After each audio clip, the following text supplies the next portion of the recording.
2017년 7월 한겨레신문이 조사한 인사고과 관련 설문에 따르면 설문 참가자 대부분이 인사고과를 부정적으로 평가했다고 합니다.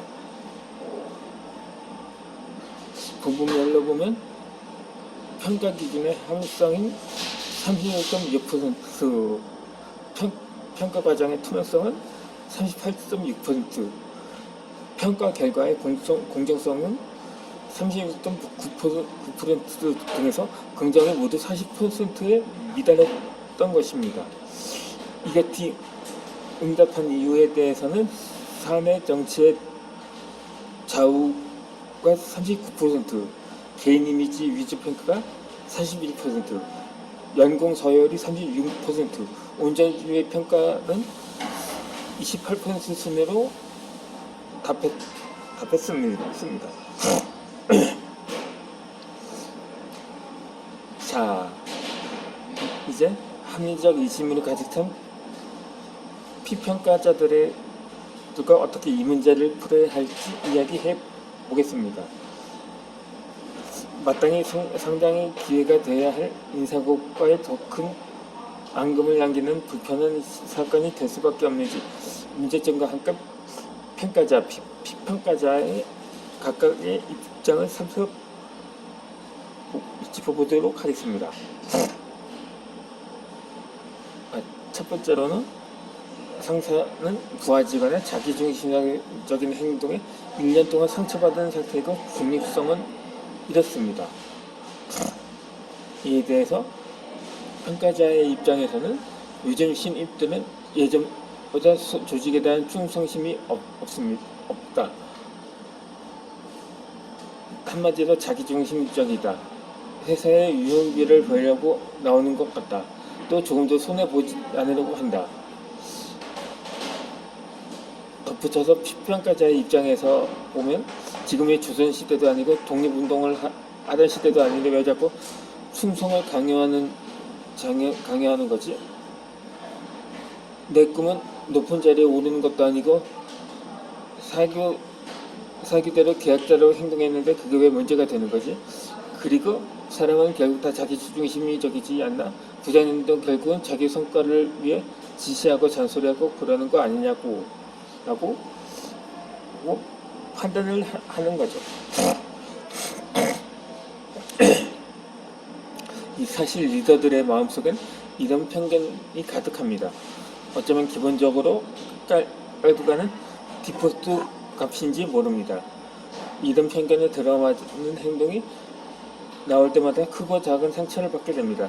상처라고 굳이 표현을 하지 않아도 실망과 불편함이 전두엽을 강타하는 것만큼은 엄연한 사실입니다. 하지만 90년대생의 성장 배경을 이해할 필요가 있습니다. 아마 70년대생 리더들 가운데 일부는 90년대에 태어난 자녀가 있을 것입니다. 자신이 자녀들을 어떻게 키웠는지 복귀해 보도록 합시다. 성장의 과정에 따라 과정에서 사회적 분위기는 어땠는지 기억해 보겠습니다. 지금의 90년대생은 철저히 맞춤형으로 자랐습니다. 새로운 변화를 주기보다는 사회 분위기에 맞춘 타협 위주로 교육시킨 것입니다. 자녀들을 사회가 원하는 좋은 스펙으로 무장시키기 위해서는 남들이 하는 대로 따라해야 속도를 낼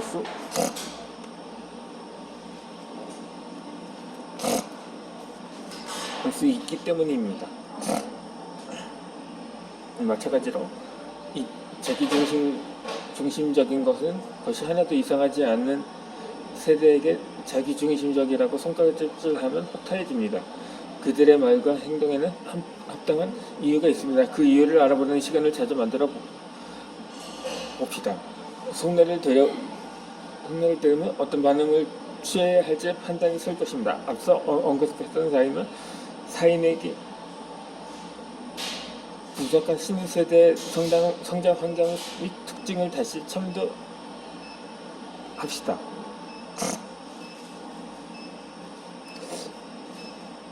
아마도 두 번째는 왜곡된 기억이 많을 것입니다.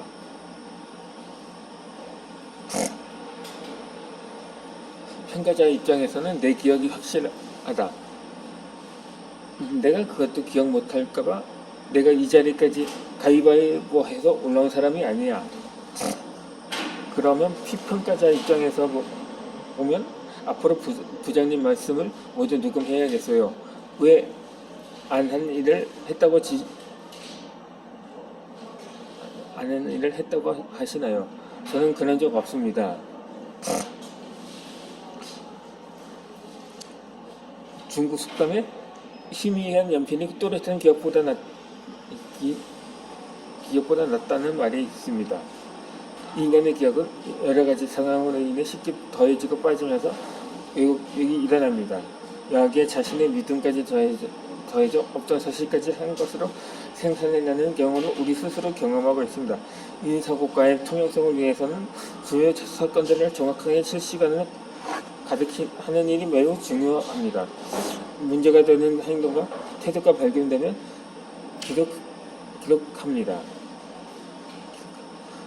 신뢰가는 자료를 가지고 행동의 변화를 비교할 때 받아들여질 가능성이 훨씬 높습니다. 이 세 번째로 인사고과는 평가의 자리라고 생각하는 믿음이 강합니다. 그러니까 평가자 입장에서는 잘한 점도 있지만 부족한 점을 확실히 지적하고 넘어가야 다음에 이런 일이 다시 발생하지 않겠지 라면 피평가자 입장에서는 이번엔 어떤 이야기로 트집을 잡을까, 높은 평가 안 주려고 별소리를 잘 하겠지 라면서 생각을 할 수가 있다는 것입니다. 그렇게 인사고과는 평가의 자리가 아니라 성장의 자리입니다. 서로 동의할 수 있도록 충분히 소통했는가요? 관계에 걸맞게 준비했는가요? 인사고과는 단순히 지난 일들을 지적하는 일이 아닙니다. 부족한 점을 개선하는 것이 서로의 성장에 어떤 영향을 주는지 빅픽처 관점으로 접근해야 합니다. 마음에 들지 않는 태도나 버리자고 머리를 고치겠다는 식은 피평가자에게 받아들여지지 않습니다. 몰라서 잘못을 저지를 수도 있지만 대개 피평가자 본인만의 논리를 바탕으로 행동하다가 문제가 발생하는 것입니다. 앞으로 계속 새로운 논리를 개발하고 자신만의 방식으로 일할 가능성이 큽니다. 논리와 관객으로 무장한 90년대생의 특징입니다.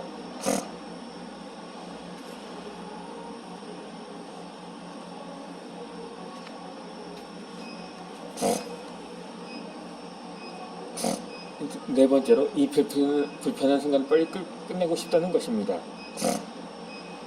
평가자 입장에서는 이 인사고과는 안 하면 안 되나?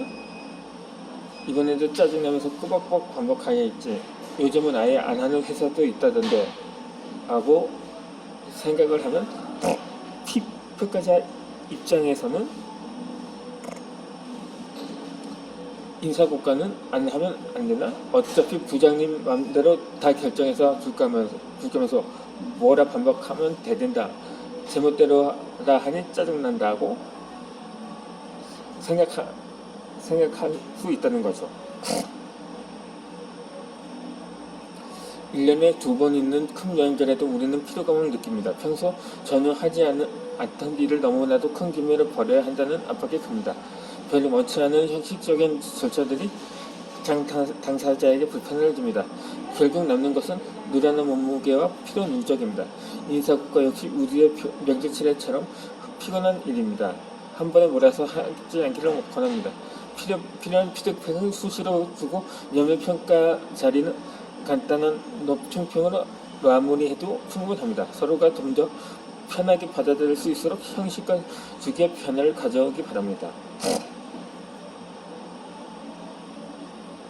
길을 내려면 먼저 꼬불꼬불하고 지는 수송이며 큰 산으로 막힌 난관을 뚫어야 합니다. 서로의 성장을 돕는 사회적 기술도 이와 같습니다. 분명 쉽지 않지만 그 대가는 무척 큽니다.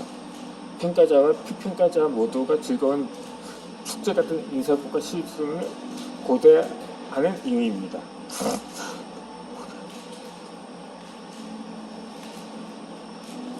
그리고 직장 내 괴롭힘은 트라우마로 남습니다.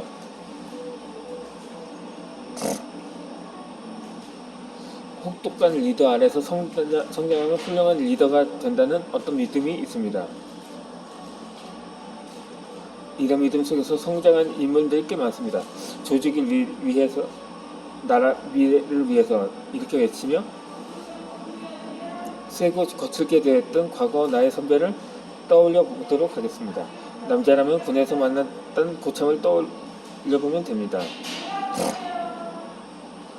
카리스마로 업적을 이룬 역사적 위인이 혹시 나의 우상으로 자리 잡고 있지는 않은지, 과거에는 특히 이런 위인의 정기를 엿독하고 그 방식을 응용하며 조직장에게 노하우를 신고도 했습니다. 70년 현재 주식의 리더들이 성장하면서 우상시했던 나라 리더들은 거의 예의 없이 거침없고 단호하고 확신에 찬 사람들이었습니다. 자신과 다른 견해는 가차없이 처벌을 내리는 징벌적인 리더가 많았던 거죠. 과정보다는 목표가 우선이었던 것입니다. 대표적 인물로는 이러한 명언을 남긴 사람 중에, 리더 중에 마누라와 자식 빼고 모두 바꾸면서 변화와 혁신을 이끌었던 삼성의 이건희 회장이 있었습니다. 다음에는 스마트폰 세계를 활짝 열었던 애플 최고 경영자 스티브 잡스라던가 500원짜리 지폐 거북선을 담보로 막대한 돈을 빌려왔고 가성비의 끝판왕 경부고속도로를 건설했던 현대 정주영 회장이라든가 세계 1위 또는 2위가 될 수 없는 사업은 철수한다는 원칙으로 부활의 앞장에 있었던 잭 웰치 회장 등이 있었습니다. 이견이 있을 수 있지만 위에 언급한 인물들은 공통적으로 카리스마를 상징합니다. 거침없이 자신의 생각을 펼치고 생각이 맞지 않는 사람들과 하지 않는 성격단의 인물로 알려져 있습니다. 이들이라고 어찌 인간적인 면이 없었겠는가요? 하지만 회사 경영이라는 관점에서 상당히 단호했던 사람들이었던 것은 사실입니다. 또 실제로 회사를 성장하고 더 나아가 국가 이미지까지 끌어올렸으니 누가 그들에게 반기를 들 수 있겠는가요? 위의 인물들 모두 유명을 달리했습니다. 이제 추억의 리더가 되었지만 그들이 남긴 유산이 아직도 리더십의 척도가 되고 있다는 점에서는 여전히 살아 숨지고 있습니다. 다만 달라진 시대, 새로운 시대에게 존경할 만한 인물은 무조건 내세우기에는 좀 부담스러운 사실입니다. 이 요즘 젊은 세대에게 어떤 경영인을 존경하는지 물으면 각자 다른 답이 나옵니다. 위 인물들이 언급되는 경우는 드문데 지금의 젊은 친구들이 아주 어릴 때 왕성하게 활동하던 인물들이라서 어쩌면 당연합니다.